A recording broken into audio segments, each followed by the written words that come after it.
قال اللہ تبارک و تعالی فی کتابہ المجید بسم اللہ الرحمن الرحیم واعتصموا بحبل اللہ جمیعا ولا تفرقوا۔ سب سے پہلے میں صدر محفل جناب ڈاکٹر ذاکر نائک صاحب اور ہم سب کی طرف سے، پورے اس اجتماع کی طرف سے، مہمانان گرامی کی جانب سے نمائندگی کرتے ہوئے میں آپ سب کی طرف سے جناب گورنر سندھ کامران خان ٹیسوری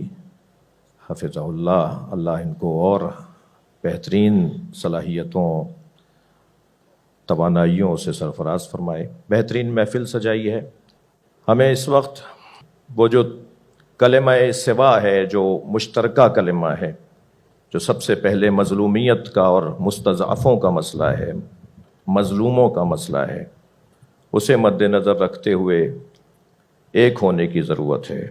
متحد ہونے کی ضرورت ہے، پیار سے اور محبت سے ایک دوسرے کو سننے اور ایک دوسرے کو برداشت کرنے کی ضرورت ہے۔ حقیقت ہے کہ تاریخی حقائق ہیں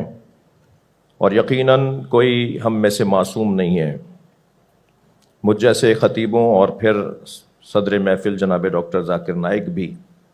کوئی فرشتے نہیں ہیں۔ اگر کبھی کسی کے سوال کے جواب میں انہوں نے کوئی ایسی بات کی ہو جس کی طرف کچھ میرے بھائی جناب کامران صاحب حفظہ اللہ نے بات کی، میں بھی انہی باتوں کی طرف، کچھ اپنی قوم کی طرف سے بھی اور کچھ اہل سنت کے بعض طبقات کی طرف سے ایک گلہ مند تھا اور شکوہ کرنے والوں میں سے تھا کہ یقیناً ایسا ہو جاتا ہے اور اس کو بار بار بھی نہیں دہرایا گیا، اسے بار بار بھی نہیں کہا گیا، لہٰذا ہمیں ان باتوں کو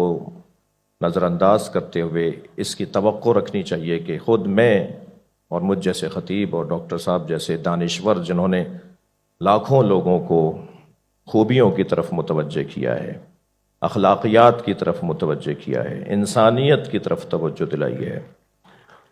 اور نیک اور ایک بننے کی بات کی ہے۔ میں پاکستان کی سرزمین پر بحیثیت